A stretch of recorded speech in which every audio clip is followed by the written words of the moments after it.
Now, the big picture is this. Lost humanity rejected their creator and redeemer. So Christ the King returns as judge. That was yesterday.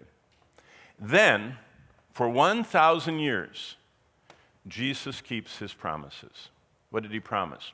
No more venomous snakes, no more venomous spiders, no more carnivorous animals. I mean, you don't have to worry about your kids being out with a pit bull mauling them, because pit bulls won't maul people then.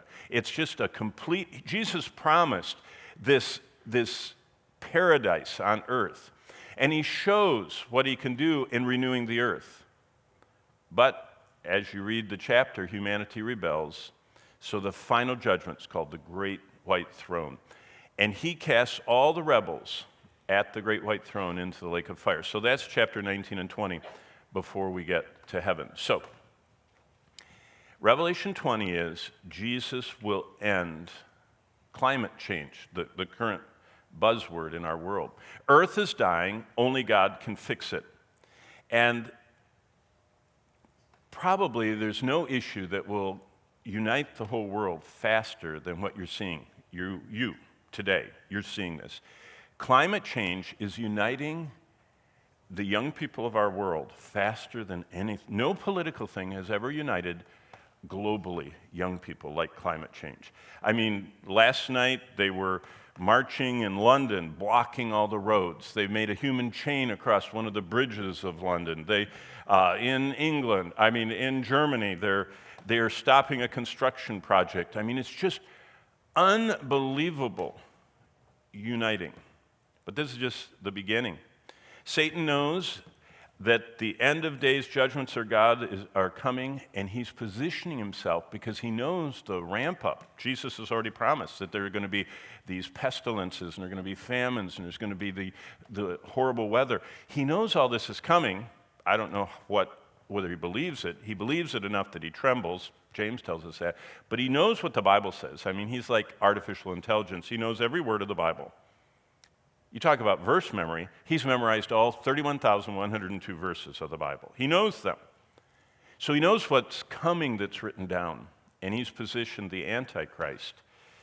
Because Satan is the smartest and most powerful being ever created by God, he doesn't have artificial intelligence like machine learning, he has supernatural intelligence. So what does he do? Well, start thinking about what's going on. This is just a bunch of These are the headlines from these articles. We can't ignore the devastation of deadly heat for nature or for ourselves. This is about what happened in Australia. The deadly heat waves blasting the U.S., this is last year's deadly waves, and Europe are raising fresh concerns about the risk of rising global temperatures to people. There are also risks of rising temperatures for nature. See, that's a double whammy. It's not just us. It's the animals that are under siege. Many will remember the shocking wildfires that killed or displaced 3 billion animals in Australia. I mean, I don't know if any of you watched this 2 years ago, but the fire, Bonnie and I were teaching in Sydney, and we woke up and you could see the wall of smoke coming. Sydney's right on the water, and mainland or central, whatever, Australia was burning, and it was burning right towards Sydney, and it was just like a straight up, as high as you could see, wall, and all of a sudden, the wall went right by us of smoke, and it went all the way out into the ocean, and for days, your eyes watered, you coughed.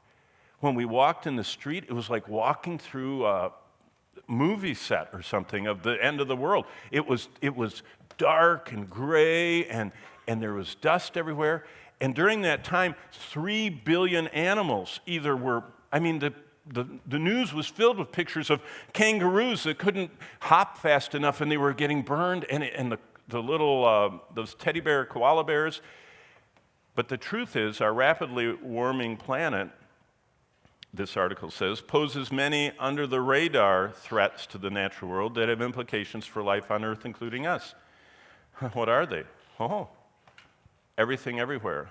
The big problem with microplastics. We don't even think about that plastic. Where we live in Colorado, you don't get a plastic bag in the store when you buy something. Probably some of you live in states like that too.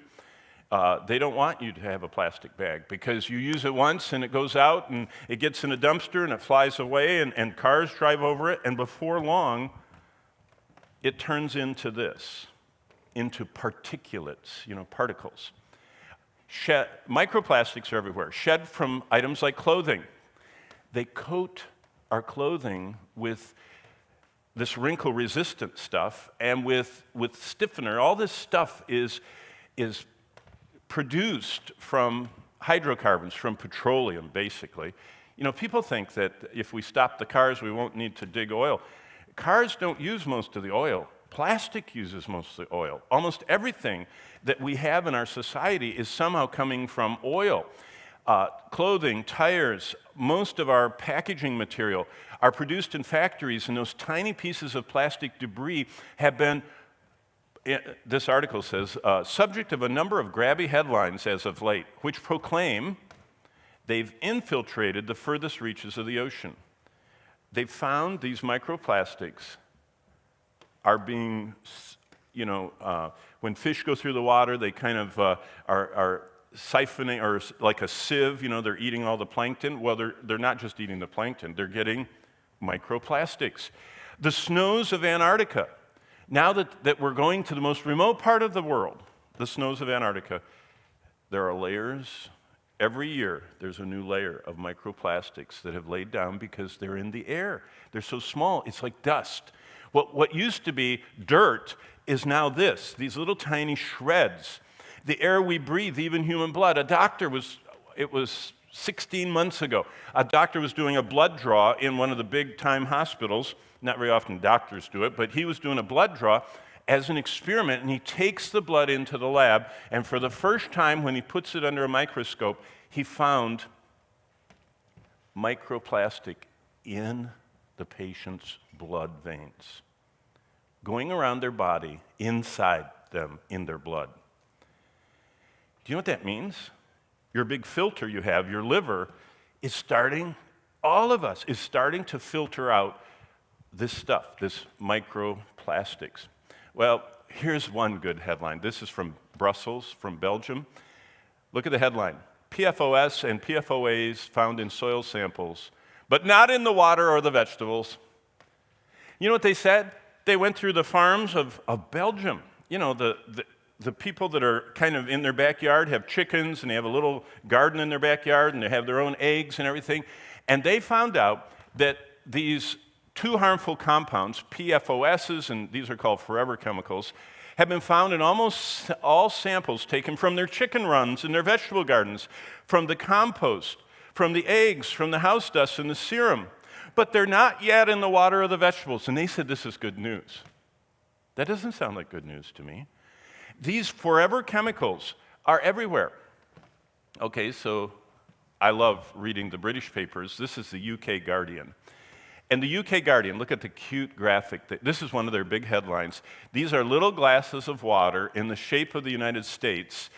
And what they did is they sent over their teams to America. They rented them motorhomes, and they covered all 50 states with their mobile lab, and they went in and got water, at the diner and at the restaurant and at the drinking fountain and wherever else, and they tested it, the tap water across the U.S. And their little mobile testing facility found arsenic, lead. Arsenic is a poison that if you put in someone's food, long-term you can kill them without them even knowing it because it doesn't do anything to you, it just kills you, and you can't taste it, you can't see it. Lead, that's what brought down the Roman Empire. Their lead water pipes, they were drinking trace amounts of lead, which gradually affects your brain, and you get very, very demented by the lead content. Toxic chemicals, these forever chemicals. So after 9 months of motorhoming all over the U.S., The Guardian and the U.S. publication, the Consumer Reports, found beyond arsenic and lead, alarming levels of forever chemicals, as well as the arsenic and lead coast to coast. So it's in the public water, and it's in the well water, and it's everywhere. Oh, weed killer, glyphosate, is found in 80% of all Americans' urine. You say, that's a little gross. Well, more than gross, it's very bad. Everybody, if they're having any kind of annual physical or special surgery or you're in any kind of treatment regimen, they're testing your kidney function, and they give you one of those little embarrassing cups and tell you to go in that room and bring it back and put it right there and write your name on it. And, you know, people go through their physicals and all that stuff. When the doctors do the testing on it, you know what that glyphosate is? That's Roundup. Look at it. These are people, and they don't even have gas mask on. They just have not even NP95s on. They're spraying the life out of all the weeds that are in all these fields all over the country. I mean, people use this in their homes. They use it to get nobody wants any weeds between the cracks in your sidewalk, and your patio has to be weed-free, and so does your lawn have to be weed-free. And of course, the cornfield, we only want corn, and the wheat, only wheat. You understand what I mean? We've gotten this purist idea that if you look at a wheat field, you don't want one single weed. So we spray many of these forever chemicals and have done so.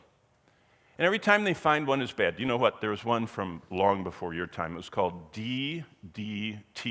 You might have heard those initials, DDT. It was a weed killer and bug killer. I think it killed everything. They found out it killed people too. And you know where it was manufactured? California. So you know what they did? The U.S. government in the 70s outlawed DDT, or maybe it was the late 70s, early 80s. I don't know, but it was in my lifetime. And so what did the companies do that had all the DDT? They had hundreds of thousands of tons of it. They loaded on giant tankers, put them out, 20 miles off the coast of California and sunk them. That's how they got rid of the DDT. Hundreds of thousands of tons of this horrible poison, sunk them in the Pacific. Guess what? After 40 years, the salt water has rusted through the tankers and rusted through the barrels and rusted through all of it, and it's just going into the world's oceans. No wonder 80% of all Americans, of us in this room, unless you've been living in a bubble, you have glyphosate in your system. Hey, think of the current news. They're shelling. Last night, Russia sent 20 cruise missiles against Kiev. What if one of them gets off target and hits Zaporizhzhia? What's Zaporizhzhia? It's the largest nuclear reactor complex in all of Europe. And it was the Soviet Union's place. They built all their atomic weapons during the Cold War. I mean, it's a massive, this is just one of the massive reactors that are there. And right now, the reactors are on an emergency power system because of the Ukrainian war, and this is in Ukraine, and Russia wants it, and Ukraine won't let them have it, and because it's right in the middle of Ukraine, and so they're fighting over it. After Russia attacked the largest nuclear power plant in Europe, the Zaporizhzhia, fighting has continued, and the worries of a nuclear meltdown are growing. Do you know what that means? When the reactors stop being cooled, they go into this meltdown procedure where the core gets so super hot, it melts everything, including bricks and steel and cement and anything else. And it just melts down through the ground. It melts did you know that sand melts at a certain temperature too, and it turns into glass? And it just stays liquid if it's hot. And it says it'll melt down till it hits the water table. And that's the problem. It's however deep it is, and then it'll come up in a geyser. And the radiation will go 20 miles, 30 miles, 40 miles high, and then it'll hit the cold layer, and it'll, kind of like last night's storm. That's the same physics was going on. And then it'll widen out, and they said Zaporizhzhia, depending on which way the wind's blowing that day, will either go all the way to Moscow and leave a trail of radioactive death and cesium and all that other stuff, or it'll go all the way to like Lisbon, across the continent that way. You say, oh, good, that's Europe, and we're here. Yeah, but there's a global engine of atmospheric rivers that will carry it everywhere. That's why we're living in an unbelievable time, your generation.